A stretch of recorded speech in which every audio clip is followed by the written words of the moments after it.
Terlahir di dunia yang penuh debu yang berputar-putar dan dataran tak berujung, Temujin, seorang anak lelaki yang tampak biasa saja, memulai perjalanannya di tengah kerasnya kehidupan padang rumput Mongolia. Di sini, di tanah yang luas dan liar, di mana angin berhembus tanpa henti dan langit tampak tak berujung, ia belajar tentang kehidupan yang keras dan penuh tantangan. Ia hanyalah seorang bocah lelaki bernama Temujin. Nama yang segera terlupakan di tengah gemuruh kuku kuda dan benturan baja. Namun, di balik nama yang sederhana itu, tersembunyi jiwa yang penuh dengan ambisi dan keberanian.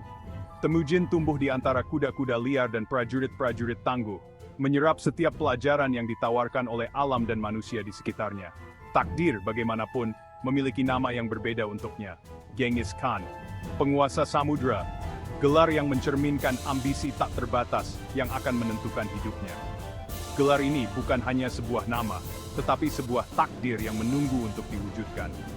Genghis Khan, nama yang akan menggema di seluruh dunia, membawa ketakutan dan kekaguman dimanapun ia disebut.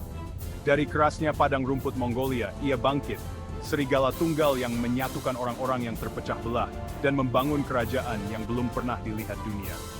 Seperti serigala yang berjuang sendirian, Temujin menghadapi tantangan demi tantangan, mengatasi setiap rintangan dengan keberanian dan kecerdikan yang luar biasa. Ia tidak hanya bertahan, tetapi juga berkembang, mengubah setiap kesulitan menjadi peluang untuk belajar dan tumbuh. Kisahnya tidak dimulai di istana yang megah, tetapi di tenda-tenda suku nomaden yang sederhana, di mana kelangsungan hidup bergantung pada kekuatan kuda dan ketajaman pedang. Di sini, di antara tenda-tenda yang sederhana dan kehidupan yang keras, Temujin belajar tentang pentingnya kekuatan, ketahanan, dan kecerdikan. Ia belajar bahwa untuk bertahan hidup, seseorang harus kuat, cerdas, dan selalu siap menghadapi apapun yang datang. Yatim piatu di usia muda, Temujin menghadapi pengkhianatan, perbudakan, dan ancaman kelaparan yang selalu ada.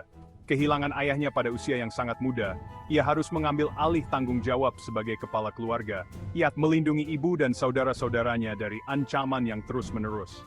Pengkhianatan dari teman-teman dan sekutu-sekutu yang dulu dipercaya, membuatnya semakin waspada dan berhati-hati dalam memilih orang-orang di sekitarnya.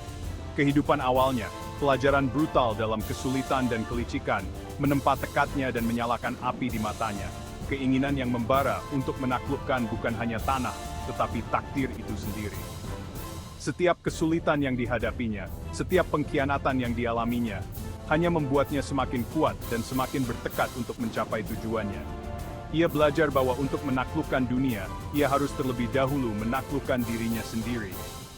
Ini bukan sekadar cobaan, ini adalah wadah tempat seorang pemimpin ditempa. Seperti besi yang ditempa dalam api, Temujin ditempa oleh kesulitan dan tantangan yang dihadapinya. Setiap pukulan, setiap luka, hanya membuatnya semakin kuat dan semakin siap untuk menghadapi tantangan yang lebih besar di masa depan. Setiap tantangan, diatasi dengan ketabahan dan tekad, mengasah nalurinya, mengajarinya seni perang jauh sebelum dia memimpin pasukan. Ia belajar tentang strategi dan taktik perang, tentang bagaimana memimpin dan menginspirasi orang-orang di sekitarnya. Ia belajar bahwa untuk menjadi pemimpin yang sejati, ia harus memahami dan menguasai seni perang. Sedikit yang dunia tahu, badai sedang terjadi di padang rumput, yang akan segera menyapu seluruh benua, meninggalkan jejak yang tak terhapuskan dalam perjalanan sejarah. Badai ini, yang dimulai dari padang rumput Mongolia, akan menyebar ke seluruh dunia, mengubah sejarah selamanya. Genghis Khan, dengan ambisi dan keberaniannya, akan menaklukkan dunia, meninggalkan warisan yang dikenang selama berabad-abad. Suku-suku nomaden Mongolia terpecah-pecah dan terus-menerus berselisih, menjadi penghambat yang berat bagi Temujin muda.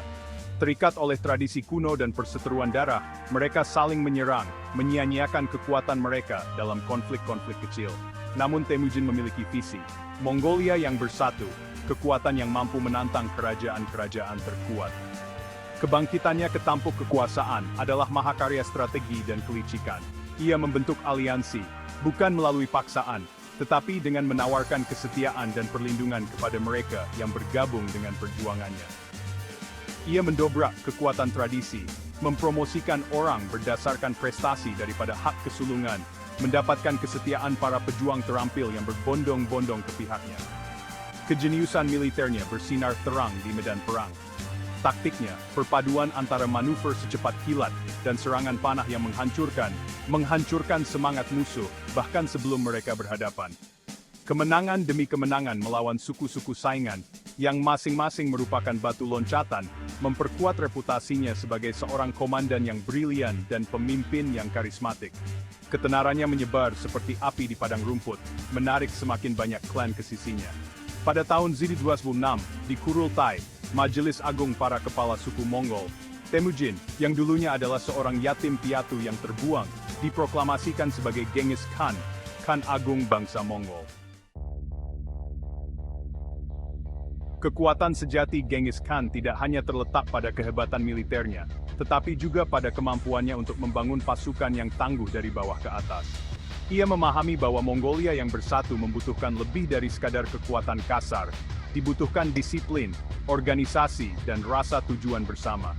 Pasukannya, cerminan dari visinya, menjadi model efisiensi dan kesetiaan. Ia mendobrak tradisi Mongol dengan mengatur pasukannya ke dalam unit 10.000, yang masing-masing dibagi lagi menjadi unit 1.000, 100, dan 10. Sistem desimal ini, yang revolusioner pada masanya, memungkinkan komando dan kontrol yang tak tertandingi, memungkinkan komunikasi yang cepat dan pergerakan yang terkoordinasi melintasi jarak yang sangat jauh. Ia menetapkan hukum yang ketat, yasa, yang menanamkan disiplin dan ketertiban di dalam barisannya. Hukumannya berat tetapi adil, diterapkan secara merata untuk semua orang, dari prajurit rendahan hingga jenderal tertinggi. Menyadari pentingnya informasi, Genghis Khan membentuk jaringan intelijen yang canggih. Mata-matanya, yang sering menyamar sebagai pedagang dan pelancong, menyusup ke kamp-kamp musuh, mengumpulkan informasi penting tentang kekuatan dan kelemahan mereka. Penekanan pada pengumpulan intelijen ini memberinya keunggulan yang menentukan, memungkinkannya untuk mengantisipasi pergerakan musuh dan mengeksploitasi kerentanan mereka. Dengan suku-suku Mongol bersatu di bawah panjinya, Genghis Khan mengarahkan pandangannya melampaui padang rumput. Jalur Sutra, jaringan rute perdagangan kuno yang menghubungkan timur dan barat, memanggil dengan janji kekayaan dan kekuasaan. Kekaisaran Khwarezmian, kerajaan kuat yang menguasai bentangan jalur sutra yang luas, menjadi target utamanya. Invasi Mongol ke Kekaisaran Khwarezmian berlangsung cepat dan brutal. Kota-kota yang berani melawan dihadapi dengan kekuatan yang luar biasa. Genghis Khan, ahli perang pengepungan, menggunakan kombinasi ketapel, trebuchet, dan senjata bubuk mesiu yang dipinjam dari Cina untuk efek yang menghancurkan. Samarkand, Bukhara, Urgench, yang dulunya merupakan pusat pembelajaran dan budaya Islam yang membanggakan, jatuh satu demi satu, jalanan mereka dipenuhi darah. Namun penaklukan Genghis Khan tidak didorong oleh kekejaman yang sembrono. Ia sangat menghormati pengetahuan dan keterampilan. Pengrajin, cendekiawan, dan insinyur yang terampil diselamatkan dan sering diberi posisi terhormat di dalam kekaisaran. Ia memahami bahwa kerajaan yang berkembang membutuhkan lebih dari sekadar prajurit. Dibutuhkan pikiran dan bakat dari orang-orang yang ditaklukkannya.